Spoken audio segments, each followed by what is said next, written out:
Hey, good evening. Hi, how is everybody? It's good to see you all. I hope you're all well. I've been having a pretty good one myself. I hope you all had a wonderful weekend, regardless of what you do at this time of year, however you take it. I hope you enjoyed it.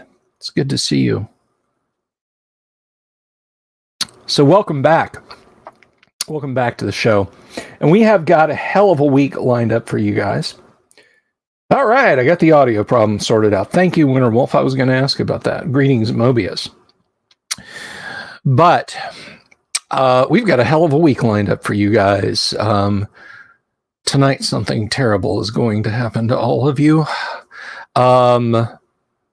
Then tomorrow night, of course, first edition AD&D. At which point something terrible is going to happen to the players. Then on Wednesday night, Skylar Hernstrom in the house. I'm excited for that one. I'm excited for Thursday night when we are going to talk to Ricky Maru about Morkborg. And then that is Thursday. And Friday, of course, we'll return to the ravaged earth of Gamma World and find out what our seekers have got going on. So we have a big lineup this week, and I'm excited.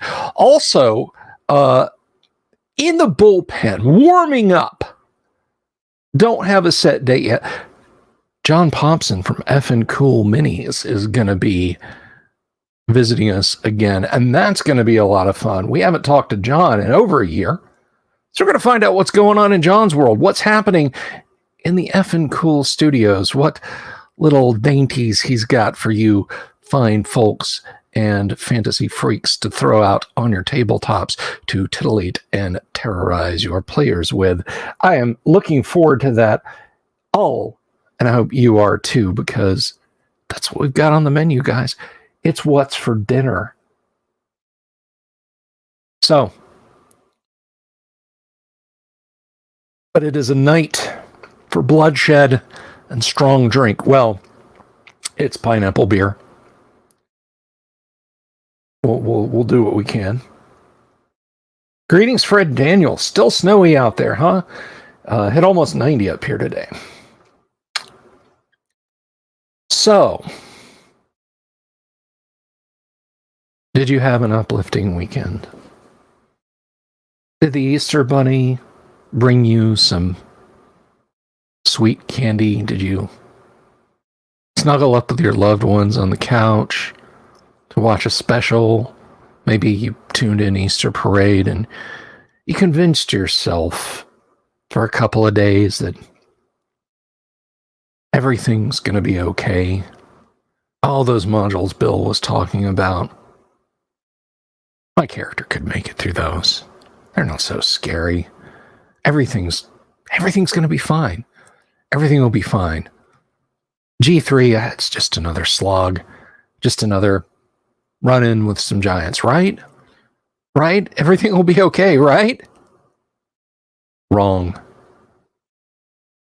You came here looking for comfort, looking for me to tell you that there's a way out for your characters. That after being frozen to death, fighting 2 white dragons, a Remoraz, 5 ogre magi in G2. The G3 might beat, it's like that was the top. Now we're kind of coming down until we get into D1. You are mistaken.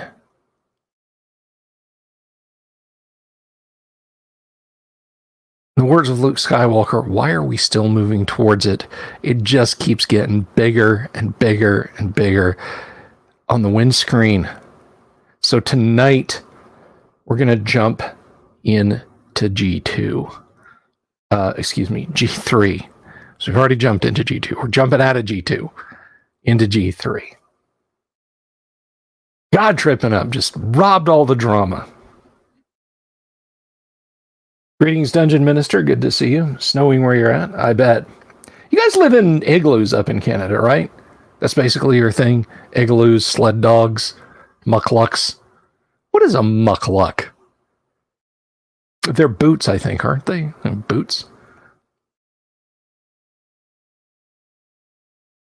Out of the freezer. Greetings, Lord Corion. I salute you, sir. But anyway, before we get to G3, though, I do want to mention one thing. And the only reason I mention this is not for my benefit. I mean, it is a little bit for my benefit, but it's mostly for the benefit of those doing it. If you note, down on the bottom, there is a subscribe star for the channel. Now, look, whether you've subscribed, given the video a like, left a comment, given the video a dislike, whatever, you support the show. So I'm not rattling the tin cup at you guys right now. But I am going to say, if you're one of the people who is a subscribe star supporter, and I thank you for it, it does not, until there are 5 subscribers on Subscribestar, it does not auto debit. So if you want to make sure that happens, until 5 or more people are supporting the show on Subscribestar, and you're like, well, I'm just assuming that, you know, everything went through. It doesn't. It does not automatically. So just keep an eye on that. And again, that's for your benefit, not mine. I feel terrible that I have to do that. I like Subscribestar, but at the same time, I shouldn't have to remind you guys. You should it should be just an automatic thing. That's all I'm going to say about it. I'm leaving it behind because we're not here to talk about Subscribestar. We're not here to talk about Subscribestar, ladies and gentlemen. No. You know, I think one of the most iconic bad guy speeches ever was in the movie The Serpent and the Rainbow. When this Haitian voodoo priest has got our protagonist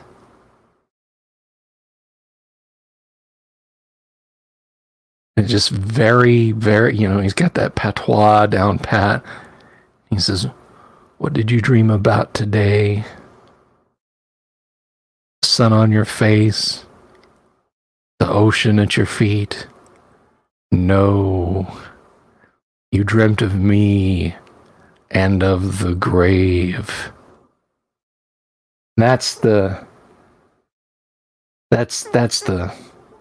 mindset we're going forward with here with G3. Oh, the Tomb of Horrors is horrible. White Plume Mountain is a trap-filled murder funhouse. You guys ain't seen anything yet.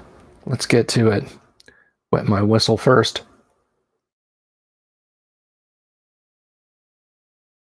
And by the way, if you watch me paint on video, you know what these are. If you haven't watched me paint on video, these are basically 2-power magnifying glasses. They're called Mag Eyes, and they're kind of the only way that I can read fine print in studio lights this late in the evening.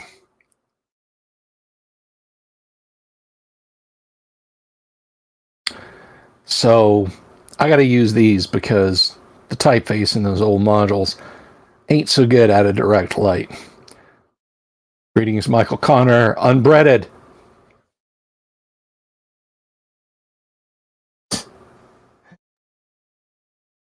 Yeah. For me, it was Tuesday. So I got to have these on so I can read the module text clearly. It kind of robs it of some of its majesty when I stumble over what I'm saying. So here we have G3 again. This is a silver anniversary one with the logo right there in the corner. Otherwise identical.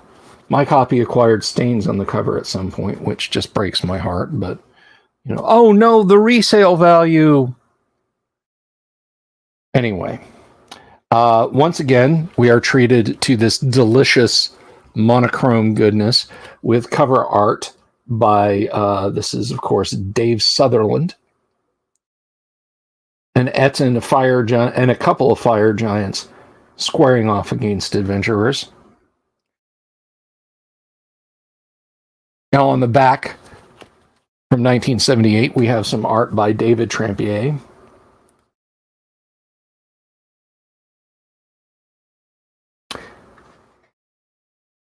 And so let us begin.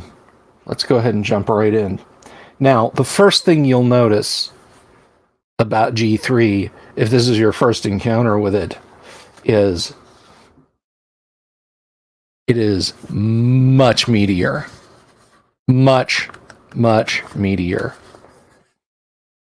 This is 16 pages, not the 5.5 and 6.5 pages of the previous two modules. Now, if we take away this page, because it's all artwork and preamble, and we add up all the sections of artwork, this is still 14.5 pages. If you've been paying attention,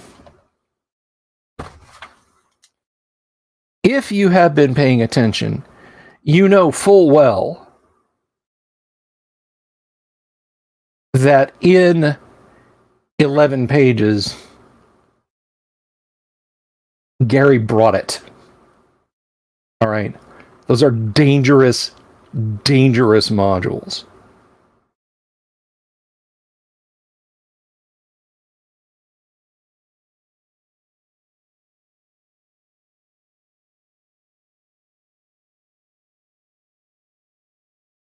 So, let me see here.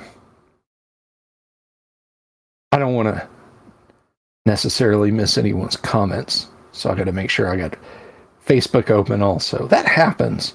I don't get Facebook comment notifications on StreamYard. I don't know if it's a StreamYard problem. I don't know if it's a Facebook problem. I don't know if they just hate each other. But there we are. But I like to make sure that I can see, so I had to open that up. Greetings, Volcano God.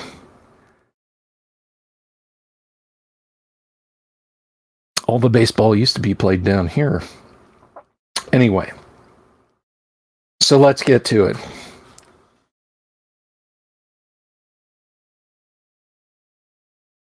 So your party had an even helping of the creepiness and the combat in G1.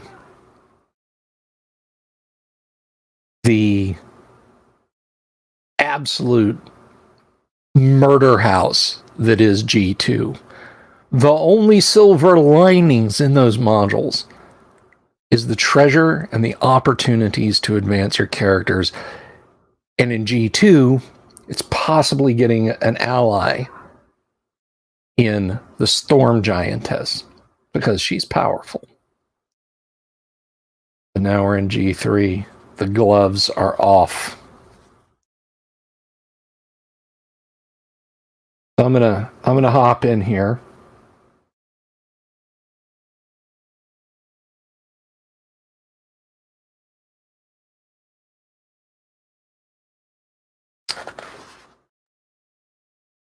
Just as the trail led from the steading of the hill giant chief to the frozen waste where was found the glacial rift of the frost giant Jarl, so the adventure in the latter place has led, or transported, the intrepid party to what they hope will be the last challenge.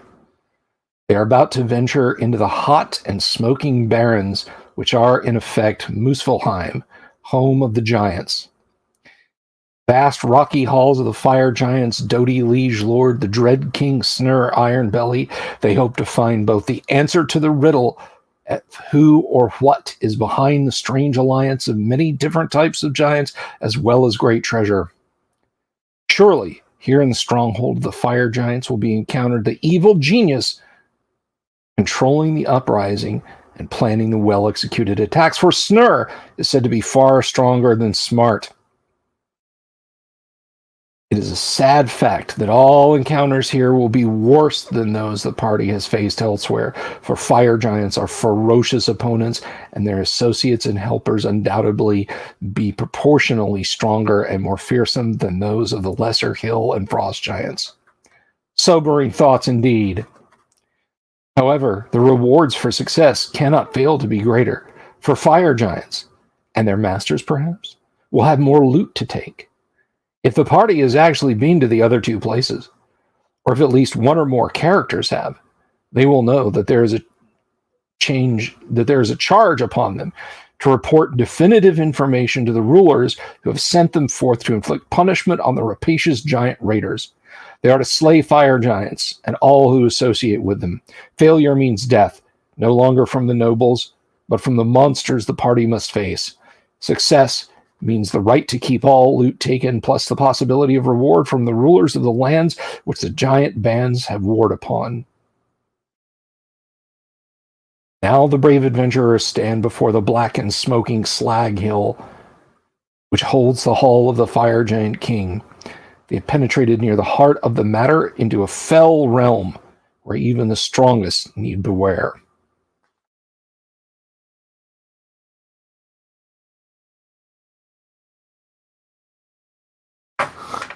The people of Aquaria are too embarrassed to show up. Darn right.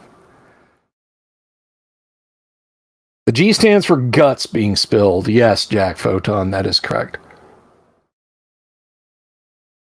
So, you might say to yourself, yes, Bill. Fire giants, very tough. Probably some interesting traps. What do you really know about this module?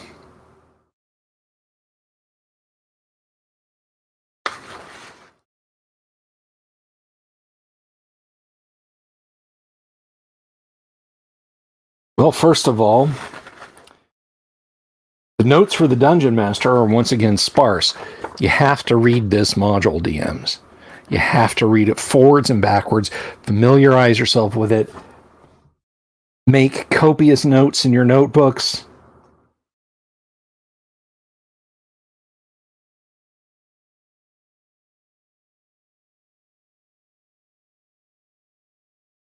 But here we go. We'll jump in. And then I'm not gonna read the whole module.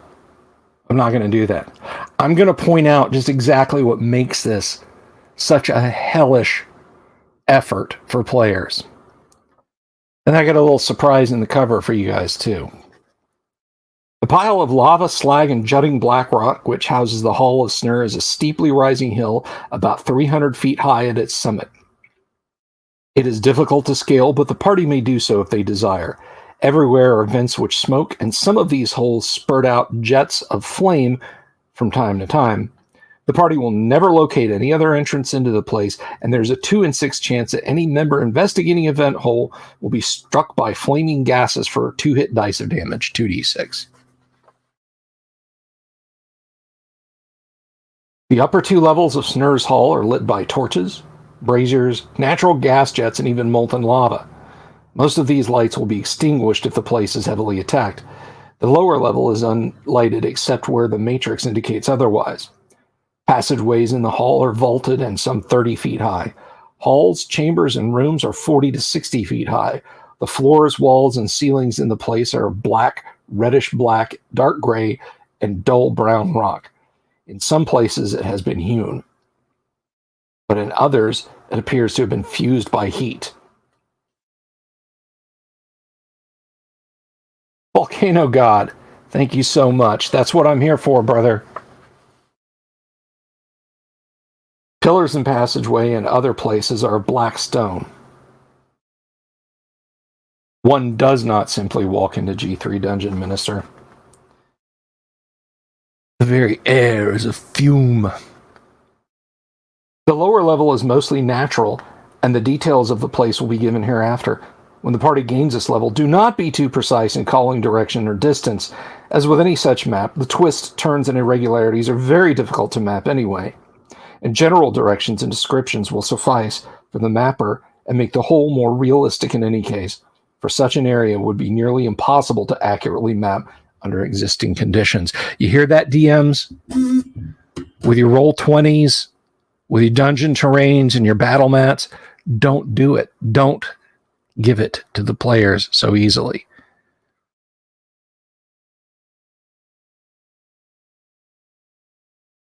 As has been said in previous modules in the series, while considerable detail has been given, it is up to you to fill in any needed information and to color the whole and bring it to life. You, as Dungeon Master, must continue to improvise and create for your players. Will certainly desire more descriptions. Seek to do things not provided for here, and generally do things which are not anticipated. The script is here, but you will direct the whole, rewrite parts, and sit in final judgment on characters' actions. Guys, those may be some of the most important words not put in the 3 core rulebooks of AD&D. Those should have been graven into every D&D module ever written. So much keening and wailing and whining. Oh, these early Gary modules, there's nothing. It's just, they're so bare. They're just combat. You know who says stuff like that? Bad DMs. People who tore this module open when they were 10, 12 years old, back in the late 1970s, early 1980s, brought it home, and it was batteries not included. How did those people even survive? When I was a kid and I got my first computer, you know how I got entertainment out of it? I programmed it. I turned my computer on. I was sitting there at a prompt. I grabbed a book about this thick for my Commodore 64. Didn't have one for my VIC, just kind of had to learn. And I started writing my own code. Well, this is the same thing. Classic D&D modules aren't there to hold your hands. And more to the point, they're not there to be railroads. A module like this in modern terms would be a hardback book, 200 plus pages long. Every room described down to the last crumb of pumice stone on the floor. Can I climb the walls? No, you can't climb the walls. What if my character wants to cast Disintegrate and start making a tunnel? You can't do that. It's not in the book.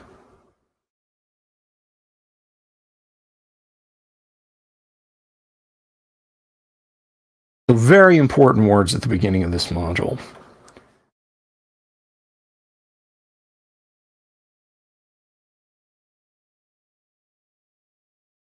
So let's get back into it.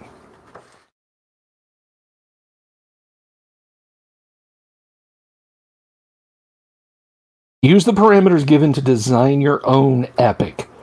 Be disinterested and be just. This is a very difficult scenario, and the players might rue thoughtless actions, but do not allow this to temper what you have before you.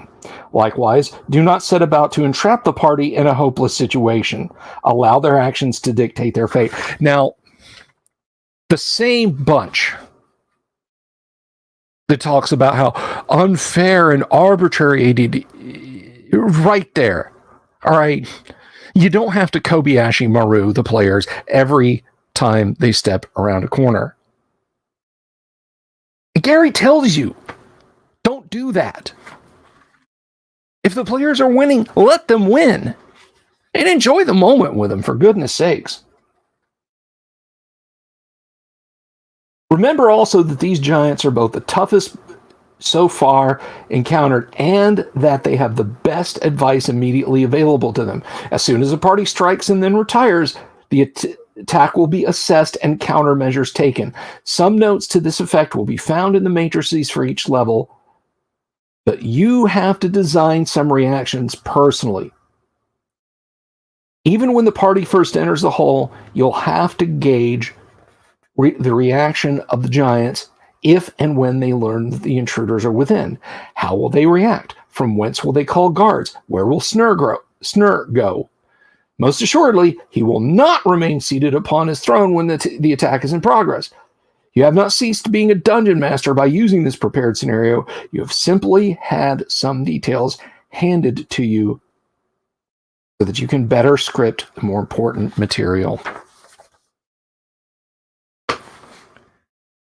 Those words alone may make G3 the most important, if not the best, first edition AD&D module ever written, fantasy module ever written, adventure module ever written. He's laying it out for you guys right there. If your takeaway is that you just read this module and run every scenario exactly as it's written, and you give your players nothing else to go with, you give them nothing else to go on, you're doing a disservice to yourself, to your players, to the work, and to the game overall. I know I've set this thing up tonight like it's the Amityville Horror meets, Friday the 13th times 6. But it needs be said. What is being set out before you in this module's notes to the DM is really Gary's highest wisdom.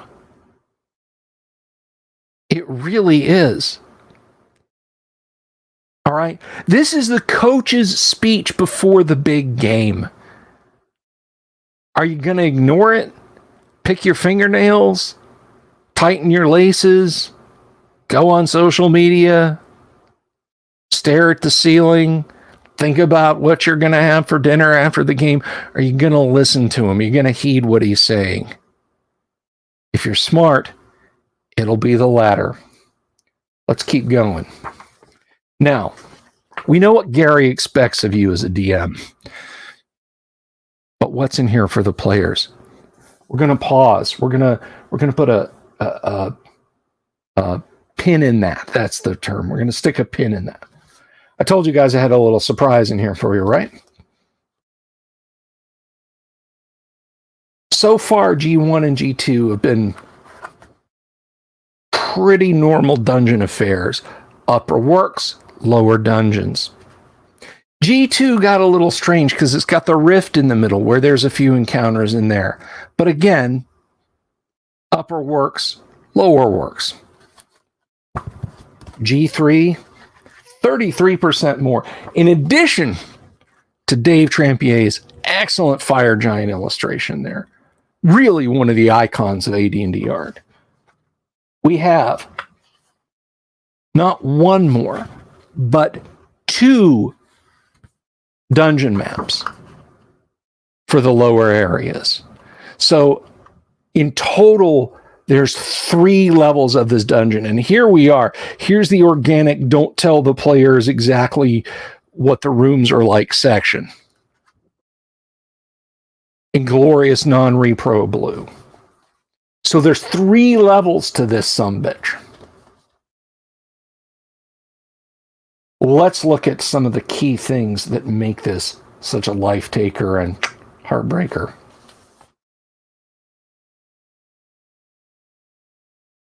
And I'm just going to touch on a few things. Hey, maybe your DM's going to run these. Maybe you'd like to jump into a game where these are being run someday.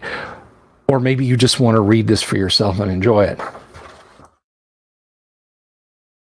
But one of the initial cool encounters, and really this first encounter, anybody at this point who's been like, it's just another Gygax combat module, and we just go through and just kill the monsters in this room, and they don't hear us in the next room, and we can't, I don't need you, whatever. But if that's your mindset and you're still hanging on,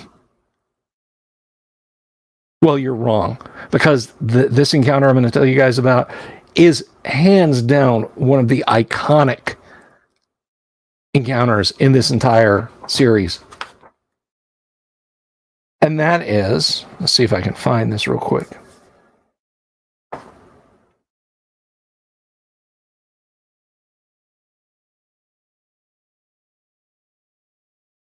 I thought I put a mark on it.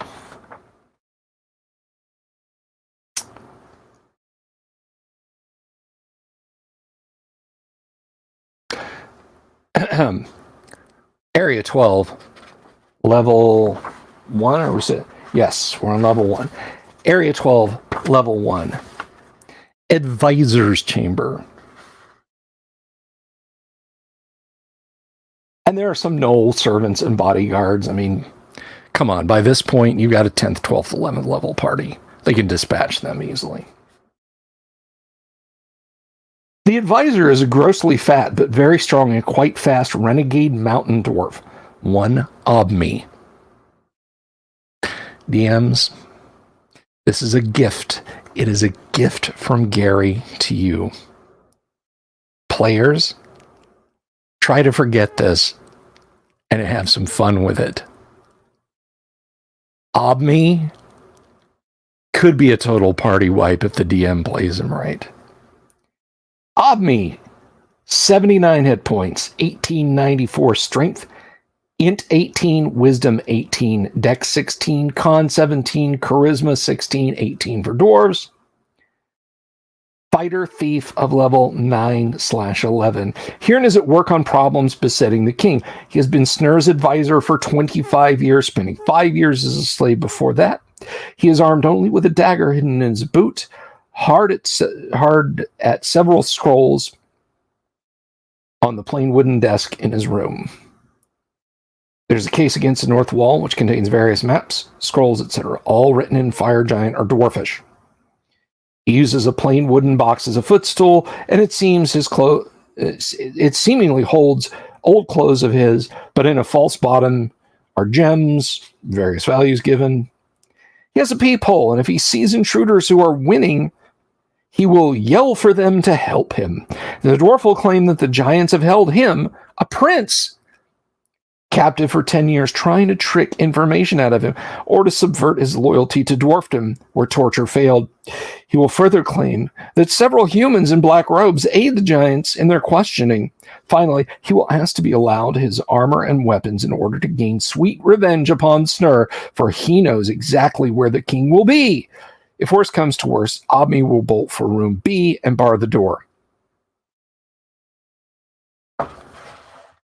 Did you hear his stats? 97 hit points. Fighter thief. That's pretty tough, Bill, you say. You know, guy's got a 1894 strength. That's going to make him a tough customer. The words of the late, great Billy Mays. But wait.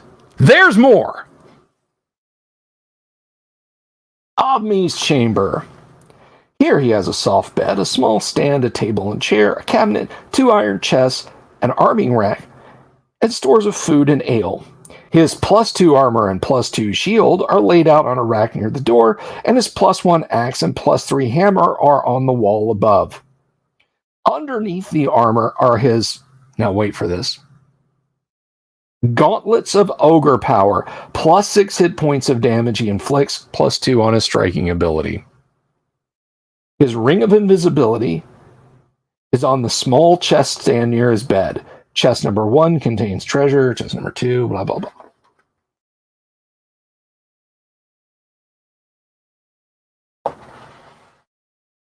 Dude's got 94 hit points. He can become invisible. He has gauntlets of ogre power. Now, folks, I'm here to tell you, Obme is bad news. He is seriously bad news, and that's just one encounter. I did quote Billy Mays. I did Volcano God. I don't want to be pushy, but maybe that deserves another super chat. Just saying. I'm kidding. So Dwarven Conan, kinda.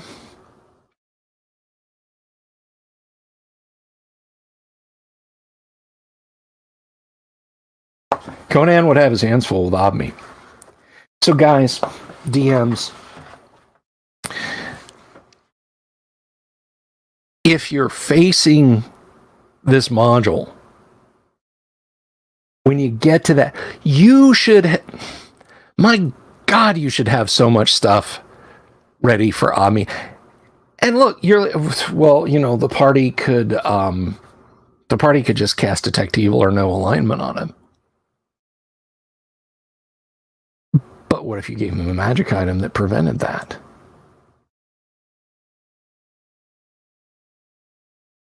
I may as well quote Billy Mitchell. Nope. Unless you're talking about the World War II bomber commander, I'll quote him.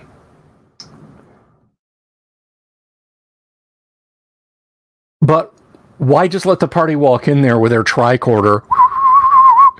He's evil, Jim. And then have no fun with it. I would throw me a one-off magic item. An amulet of obscure alignment. Now, he doesn't wear it all the time. He certainly doesn't want Snur or Snur's allies, who we're going to get to, thinking that he's turned on them. But let's hop back to it.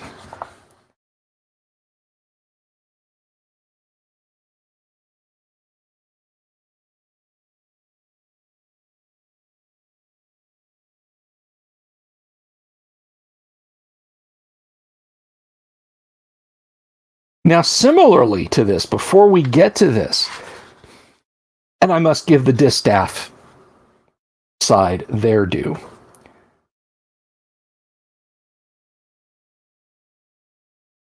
We have Snur's charming wife, Queen Fruppy. Yes, that's right. Queen Fruppy. Let's talk a little bit about Queen Fruppy.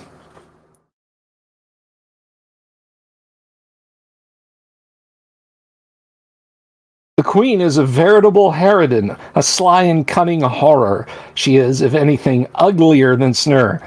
Topped by a huge mass of yellow-orange hair, which looks like a fright wig, Queen Fruppy's face is a mass of jowls and wrinkles, set in the middle of a very large head, which sits squarely upon her shoulders. Her body is lumpy and gross, and her skin is covered with bristles the color of her hair. Her little pig eyes, however, are bright with intelligence unusual in a giant. She wears garments of black dragon hide set with iron studs, and this gives her an effective armor class of 2. She fights as a normal fire giant male, but she has a +2 to score to hit and +4 on all damage she scores. She wears 8 pieces of gem set jewelry, etc., etc. Any intruders entering the place will be commanded by Queen Fruppy to kneel in her august presence and state their business so that she may fairly dispose of their humble requests. Any foolish to do so will be sorry, as Fruppy will call forth her pets and herself strike the most powerful appearing of the intruders. She will strike at +4 due to the position, do +8 damage, 5 to 30, +4, +8, or 17 to 42. Your weaselly little magic user who thinks he's going to con his way past this thing is going to get pinned to the floor like a butterfly to a corkboard.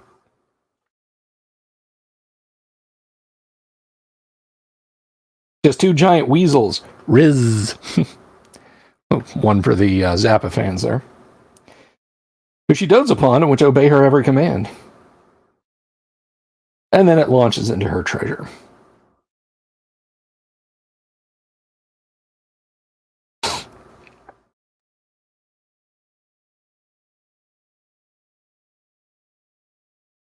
And I love this.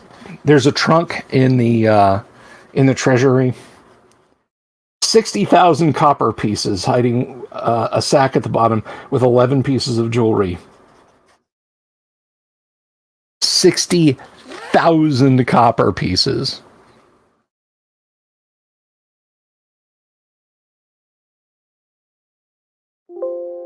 I just got to see. I've just got to see this. 60,000 copper pieces.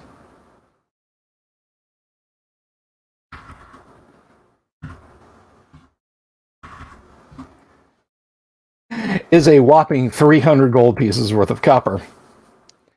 I am entirely sure the Volcano God may have something to say about such a large number of copper pieces, but we move on. And all of these treasure chests here, guys, with the exception of like the copper pieces,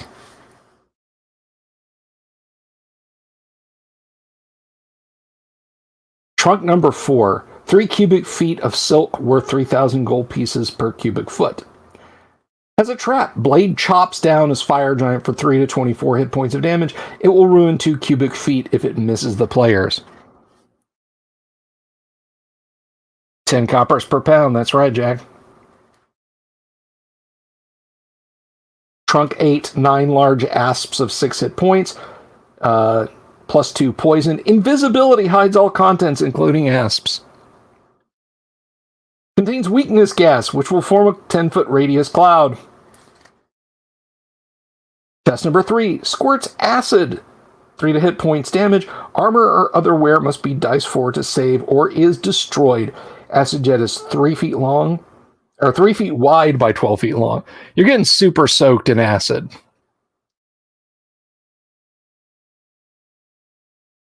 Chest number 6. Locks and handles have contact poison on them, plus 6 to them. All who touch them thus save at -6. 4 poison needles shoot inward from the sides when treasure is lifted and have a 25% chance of hitting any member thrust inside.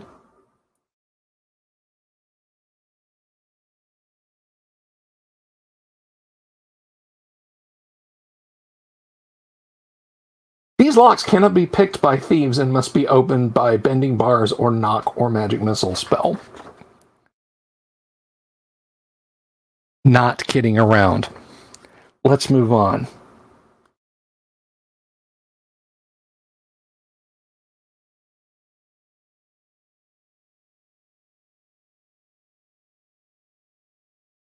Looking.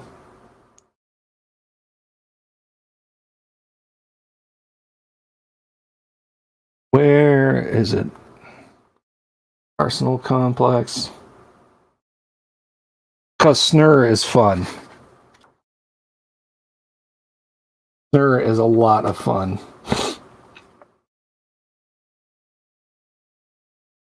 Alright. King Snur, 92 hit points. Armor class 0. Holds a huge two-handed sword, flaming, plus 4 to hit, plus 6 damage. Fights as a storm giant, hit probability and 7 to 42 points of damage. He is hugely muscled and extraordinarily ugly, very broad with bandy legs. His teeth are tusk-like and protruding, almost orange in color. Snur's head beneath his iron helm is bald, but his side whiskers and beard are bright orange and full. He himself is clad in a cloak of white dragon hide, which gives him plus 3 on saving throws against cold-based attacks.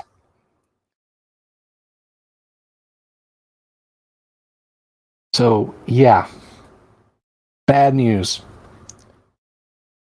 Snur is bad news.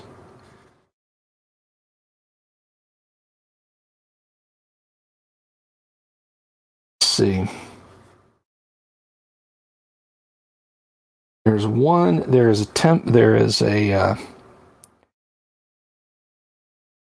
so you can run into fire giants, hill giants, the smithy, a torture chamber, a prison, elven female for sacrifice in the temple. Wait, temple? What do you mean?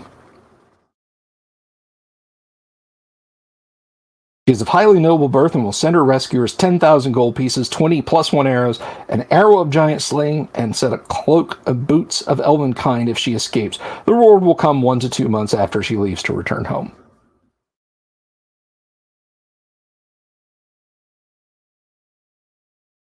Eight male elves meant for sacrifice in the temple. They are normal elves only. 2 centaurs, imprisoned and bound for torture and execution. They will offer at least minimal help to any who free them. 3 gnolls being punished for insubordination. 1 is dead. A troll being used for torture practice as it was disliked and caused trouble. It is mindless and enraged, so it attacks instantly if given a chance, but otherwise sits motionless. It hits with a plus 1 bonus for both attack probability and damage. 2 human skeletons, a human female fighter, 11th level, thief. 11th level thief, 61 hit points. There's her stats. 17 charisma, chained to the wall. She will gladly admit to being a thief and caught trying to find the king's treasure room and volunteer to aid the party faithfully for a chance to escape. If opportunity presents itself, she will heist as much in gems and magic as she can and then slip away. But until then, she will actually help the party. Of course, during this time, she will be casing each character to learn what he or she carries.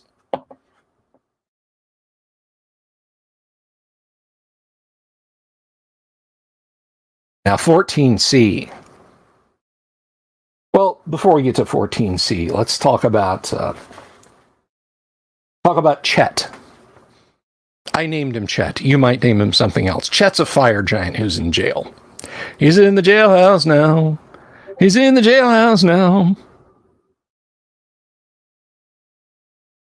Fire giant, 82 hit points. Chet. Hanging in chains as punishment for failing to properly be deferential to Snur. Now, it gives his name Boldo. I call him Chet.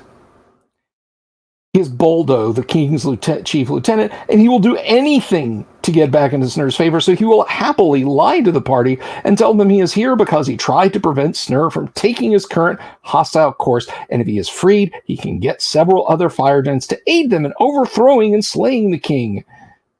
Boldo will then betray them at the earliest opportunity. He is quite bright, and he will not be rash. The party think about that. Titan. This unfortunate is chained and drugged. He has 20 hit dice, 126 hit points, his armor class -1, and strikes for 7 to 42 hit points of damage per attack. He is able to employ spells of up to 6 level clerical. If he were aware, he would help any party to destroy the inhabitants of this place, although he would certainly not mind seeing evil characters in any party die also. Only a neutralized poison spell will remove the drug from his system before 12 hours' time, when it will be naturally eliminated.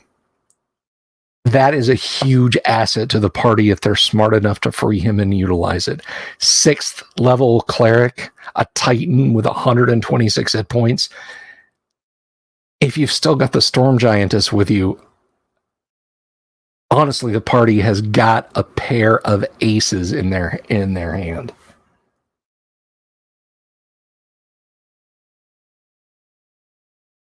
So, up to this point, let us set our minds back to the 1970s. And take these off and give my head a rest. Don't worry, we're coming back to it. Up to this point, if you've been reading the module front to back, and you have the other 2 modules, the Dungeon Master's Guide, the Player's Handbook, and most importantly, the Monster Manual, the next bit in the module would have been your whoa, oh my gosh moment when reading this. Because herein is where we first meet those obsidian-skinned villains of all time, the Drow. No, they're not like Violet and Simply Misunderstood. The Drow. They're not Drow either.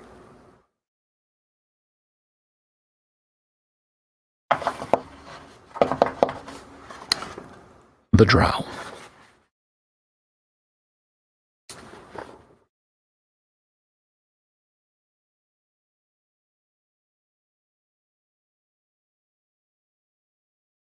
Guard room, or secret room rather. This place is pitch dark and is the lair of 7 were-rats. Here we go. Sorry. 9 through 11. And we're down on the 2nd level now. Temple of the Eye. Now, if you've got Village of Hamlet, something may click right there. The Eye. This is kind of part of what makes Temple of Elemental Evil so damn disappointing to me. Because there's a clear connection. Temple of the Eye. Note the illusion walls which screen this area. The place is illuminated by a strange swirling light, which seems to be part of the very air of the place. Eddies of luminosity drift and swirl here and there, causing the whole scene to be strange and uncertain. Distances and dimension are tricky to determine in the shifting light of rusty purple motes and lavender rays. Globs of mauve and violet seem to seep and slide around. The ceiling of the temple is out of visual range, 50 feet at the lowest, and well over 65 where it vaults upwards. Giant's worship area. Each pillar radiates a sense of unease and insecurity. Simulate this by making your players uneasy in whatever way you find best. My God, DMs. Here is our clarion call. Here are our marching orders. Make them uneasy in whatever way you seem best. I recommend demanding everyone make a saving throw periodically, regardless of what they tell you they made. Oh, I rolled a 20. Oof, well, 20 was what was on your die. And pretend to write something down.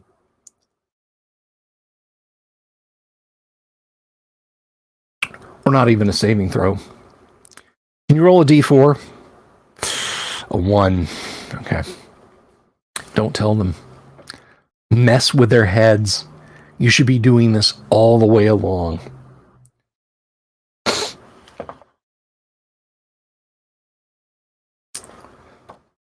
I've never called them Drow. Or Drew or whatever. They're Drow.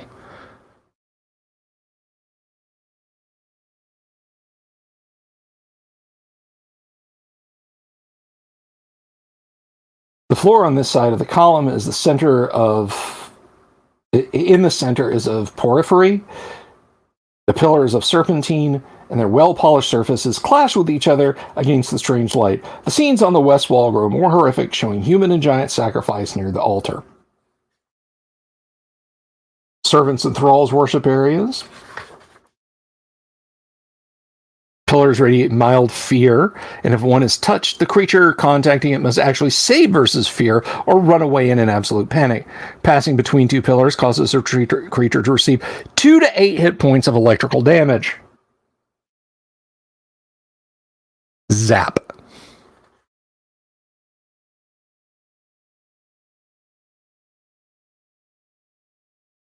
All of the things we hinted at in the abandoned temple in G1 are in full bloom here, guys. You should be amping this up. You should be throwing Lovecraftian horror vibes at your players left, right, and center. If you don't, you're not using the module to its fullest potential. I'm just saying.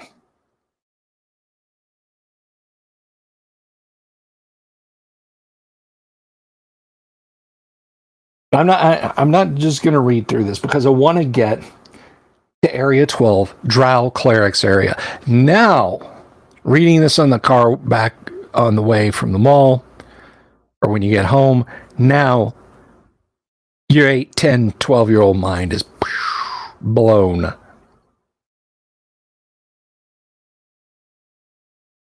The area entrance is protected by a powerful magic spell, Wall of Tentacles. Careful. We don't want to get demonetized here, people. This wall will require 200 hit points of damage to destroy. It is AC -2 and can only be harmed by magic weapons. The wall has 20 tentacles, each of 20 foot length, which strike as 10 hit dice monsters and inflict 1 to 20 points of abrasion and constriction damage. Up to 4 can strike one creature at the same time. That's right. Your fighters can be pulled apart like fresh bread. In the most henty-rific way. Okay, that's on me. I did that. Sorry.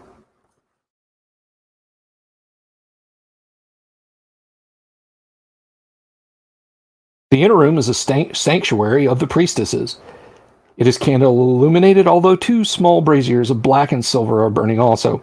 The walls here have certain tapestries of suggested or lewd nature.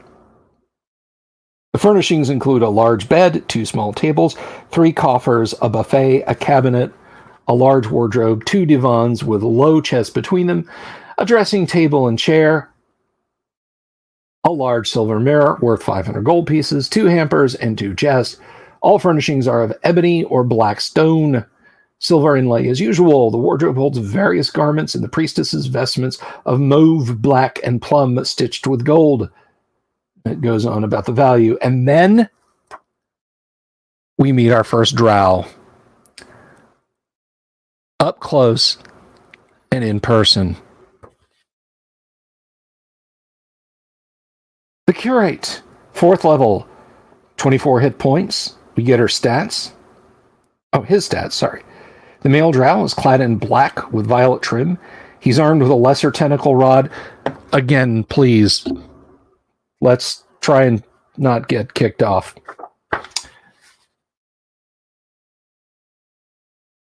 When the cleric strikes at an opponent with this rod, each of the arms attacks as a 3-hit dice monster, etc., etc. Curate 2, also a male Drow, similarly outfitted, but they have spells, boys and girls. These dark-skinned elves that your players back in 1978 have only ever heard hints and intimations of. And let me just be 100% clear. Anyone who might be passing by this video in the future, they're dark-skinned like the color of my microphone setup here, around here, okay? They're not tanned. I just want to make that clear. But they can cast spells, 1st and 2nd level spells. Cause light wounds, darkness, fear, cold, chant, hold person, silence, 15-foot radius, snake charm, cause light wounds, curse, hold person, silence, 15-foot radius. These guys, I have always said that your spellcasting monsters, even if they are weaker than the party, represent the real danger. Players, adventurers, sure, they're used to fighting a wizard every now and again, but the important thing to keep in mind is they're not used to having spells rained on them from multiple directions. And the minute your spellcasters are silenced, the minute a couple fighters are held, the minute the entire party is cast into darkness, chaos is going to reign. And that's all for the cost of 1st and 2nd level spells from these guys. And at this point, they should be calling in support, which they have in Ephes. This strangely attractive female is dressed in silver-embroidered black garments with a small black metal cap, which allows her silver hair to float free. She is a Clavdra. 10th level cleric, fighter, 60 hit points, strength 14, intelligence, etc., etc. The one who fomented all of the trouble. She wears a ring of amber, she has a great tentacle rod, and she has the following spells. Cause light wounds, curse, darkness, fear, a couple of cold spells. Hold person, no alignment, silence, couple of those. No, she has 3 of those memorized. Blindness, dispel magic, prayer, cause disease, cause serious wounds a couple of times, and poison. And then she has flame strike and true seeing. Now, I might adjust these a little bit. I might give her a couple of flame strike spells. I have so many messages coming in on the Discord.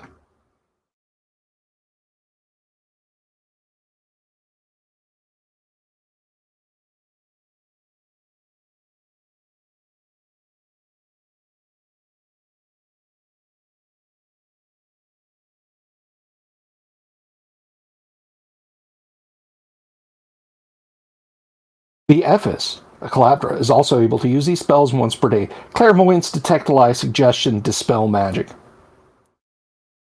And like all of the Drow, she can cast Dancing Lights, Fairy Fire, Darkness, Detect Magic, No Alignment, and Levitate.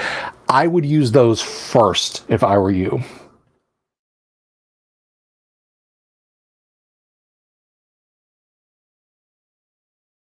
One of my favorite rooms, the Troll Chamber, 18 Troll Guards.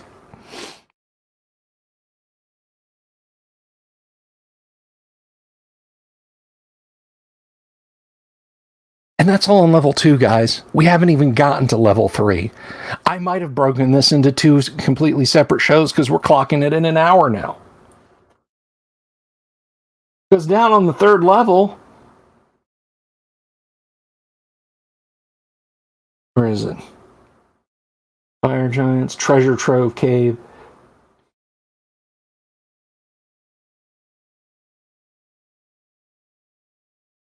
In the middle of this place is a permanent illusion of a huge sleeping red dragon. Atop a mound of treasure, CF7 below. What is actually there is a gorgon that has been charmed and instructed to ignore such creatures as hellhounds, fire giants, and trolls. It obeys the drow, of course. If any creature speaks to it in the common tongue or in the language of red dragons, it has been instructed to stand quietly, but to breathe upon the creatures as soon as they are seen and within range. There is no treasure in the cavern. Pretty nasty.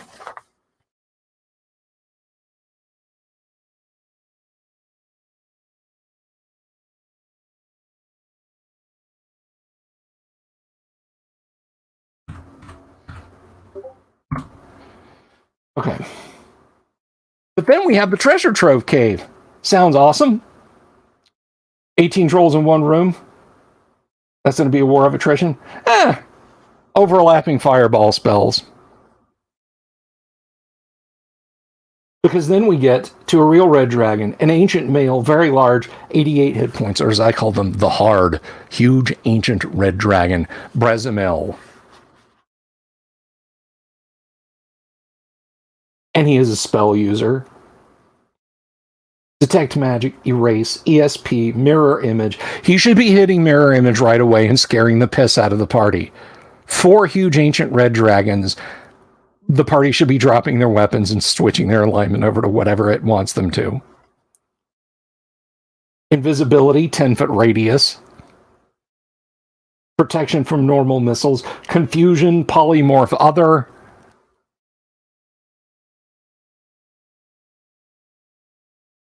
Zippity zug, you're now a bug.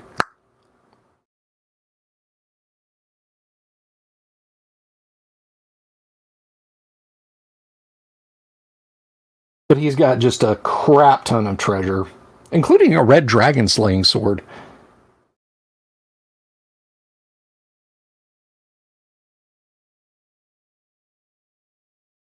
$666 base 1 GP gems. Good lord.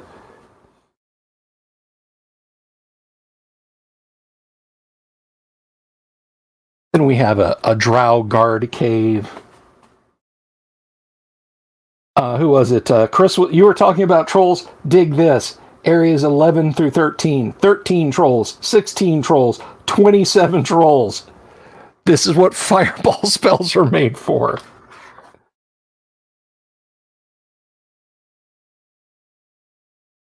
The Grey Cavern. Drow strong point.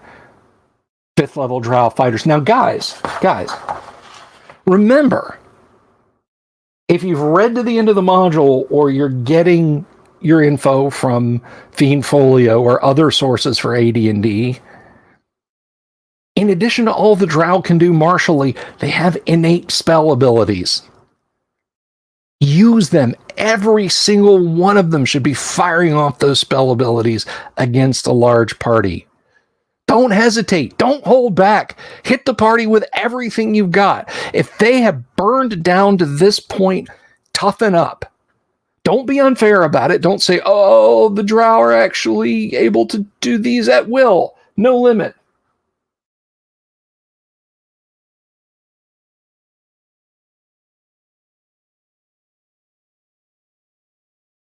I wonder if a sword arrow sling is kind of some object of fascination.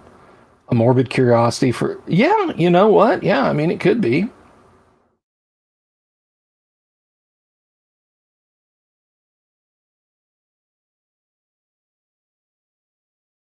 Dark elves have the innate spell abilities. All have Dancing Lights, Fairy Fire, and Darkness. Those above 4th level have Detect Magic, Know Alignment, and Levitate. All females, only 2 here, have Clairvoyance, Lie, Detect Lie, rather, Suggestion, and Dispel Magic. And that Dispel Magic should hurt parties. Remember, it ruins potions. Doesn't affect other stuff, but it will ruin potions. It will knock off so-called buff spells. And its area effect, if the thief is like, well, I'm going to drink my potion of invisibility and sneak around, guess what? You're visible now.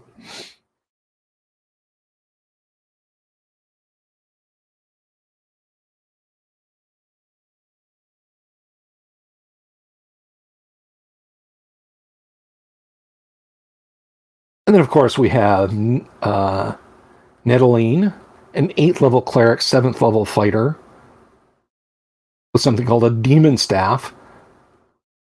Allows a wielder to cause fear in whomever it touches, no saving throw, inflict 4 to 24 hit points of damage, which can only be healed by the passage of 1 full day of time per hit point upon any creature it touches. Call for the type 1 demon, or turn the holder into a type 3 demon for 5 rounds. Each of these functions operates but once per day, and if the demon summoned is slain, the creator of the staff will exact a high price. I wasn't kidding.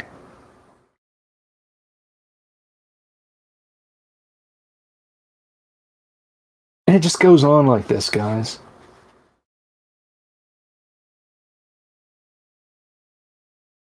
But from here, of course, we get into Descent into the Depths, which we're going to go into later in the week. And we have our first ever appearing stats out for the Drow. It's shown again in D1, D2, D3, and of course Q1 and the Fiend Folio. I think they're also in A3 and A4 or A2, 3, and 4. But guys, are you picking up what I'm putting down? This is a tough module. It is not for the faint of heart, players or DMs. Every challenge in here is a potential massacre for the party. I know you guys probably get heartily sick and tired. You got to replay that magic item.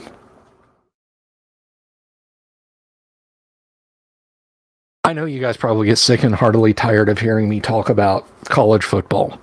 But I gotta throw one more analogy at you. Not one more. There'll be more. Of course there'll be more.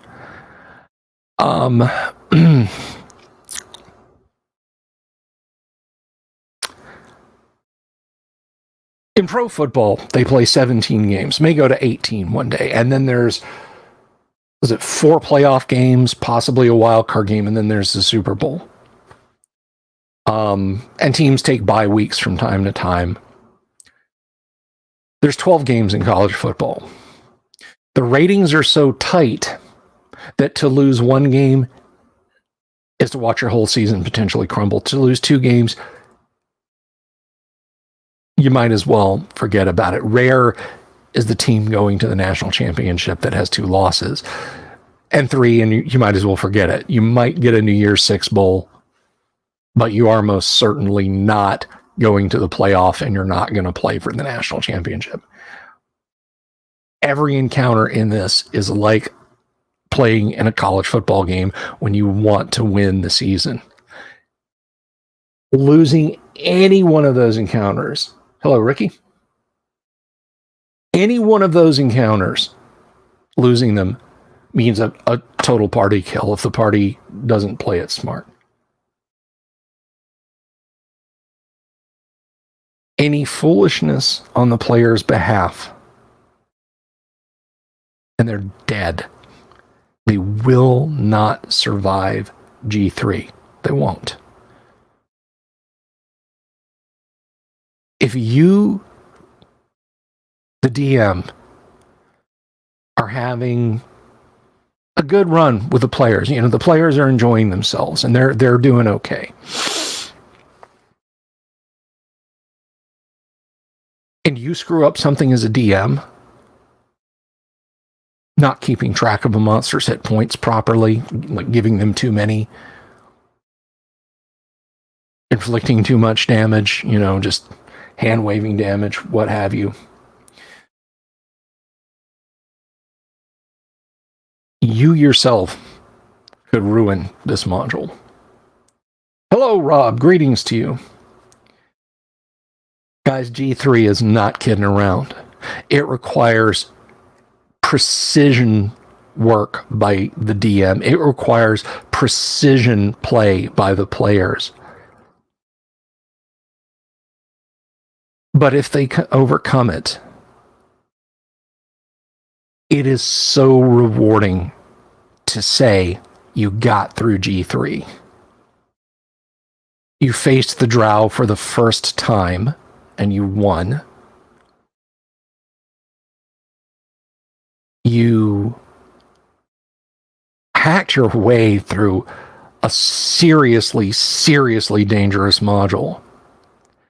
All the fiendishness of Tomb of Horrors coupled with all the brutality of a combat-centric module. I mean, that's like going up against a U.S. Navy carrier task force. They're going to bomb you. They're going to shoot your planes down.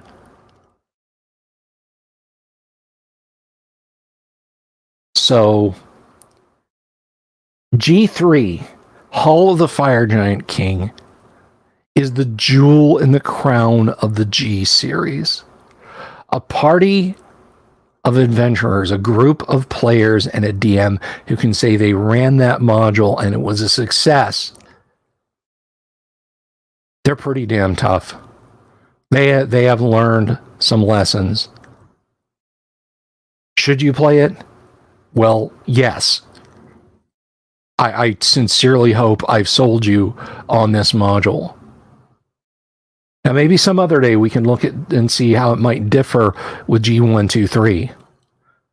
But right now, it's just a standalone module. G1, or rather G3, is it's the pinnacle. It is the Mount Everest for your party. Why, hello there, Beth Bags. Good to see you. That's my sister. Greetings to you. With a nice Alabama logo. We were just comparing college football to great D&D modules. Did you say hi in... Well, how about that? A YouTube chat popped, or a Facebook chat popped up over here in YouTube. That's wonderful. But anyway, that's G1, G2, and G3. Did you think I was kidding when I said they were tough? Did you think I was kidding when I said they were brutal? Have I had any... Okay, Chris has a question. Have any players with G1 since the Drow became...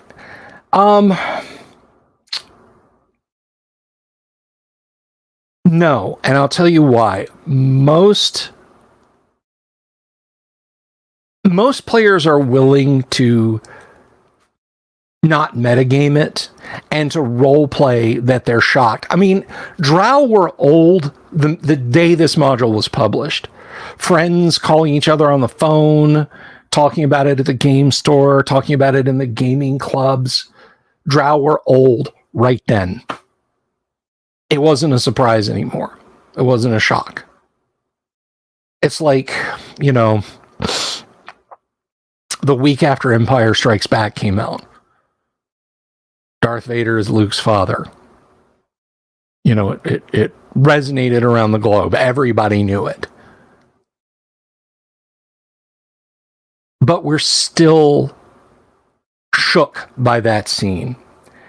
And I think the buy-in for players with this module has always been so good. And even the players who know that they're Drow, but they've never played against the Giants, maybe they know Drow through Forgotten Realms or Dragonlance, or just, you know, they picked it up organically by observing D&D.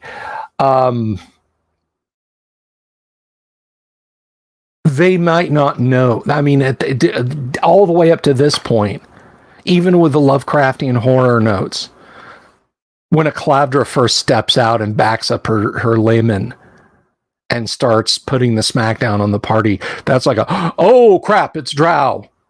We did not see that coming. I think you can have some moments like that. I surely think you can. So I definitely think that the buy-in from players, good players, is such that even if they know the Giants series, they've read the various polemics against it and tributes to it and all the discussion about it.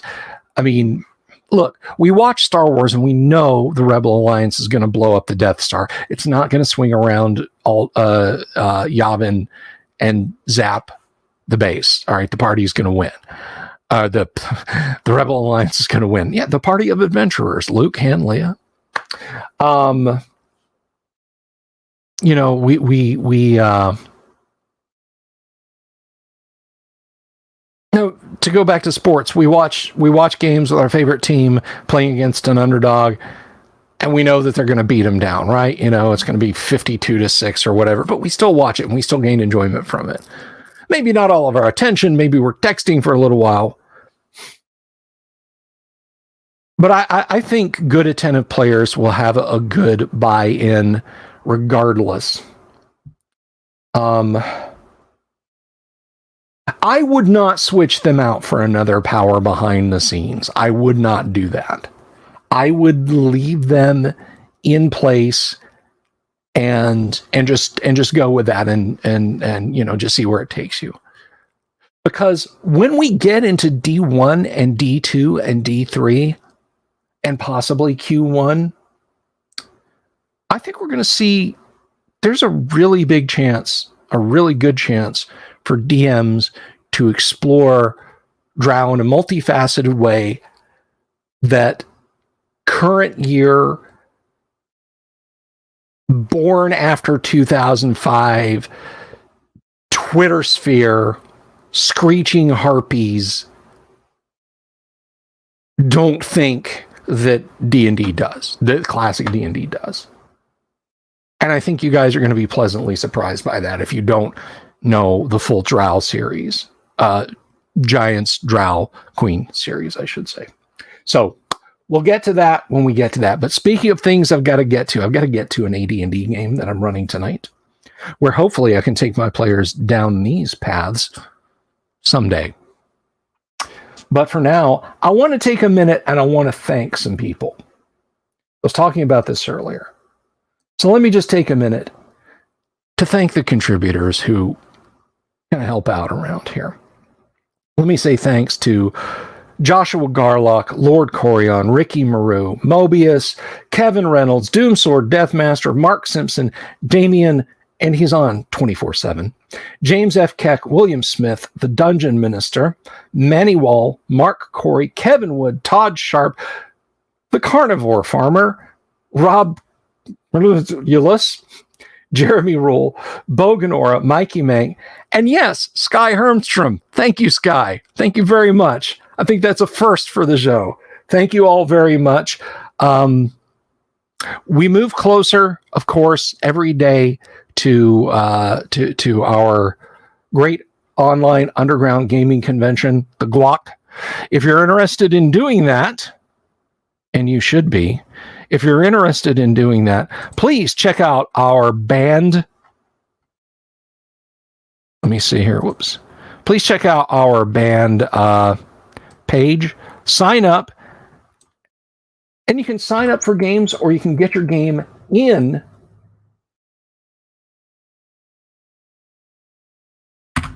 Perhaps I'll do that. But whoops.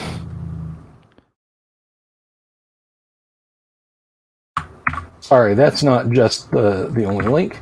There we go. Follow that link to band, sign up, and get your game in the game grid. You can't play sitting on the bench. Get out there on the field. Guys, I want to thank you all. Thank you to Volcano God for the super chat tonight. Every little bit helps, guys. It really does. Thank you so much for that. Thanks for stopping by, Beth. Good to see you. I'll be back tomorrow. We'll talk about something. Maybe we'll kind of You know what? I've got the AD&D game tomorrow night, the live stream. So maybe we'll break out G1, 2, 3 and see if there's any major differences. Maybe we'll kind of have a gander at that. I don't know. We'll do something. But until then, thank you all for stopping by. Thank you for just being here. Thank you for getting us to 1,021 subs. That's you guys. That's you guys going out there being my Amway salesman.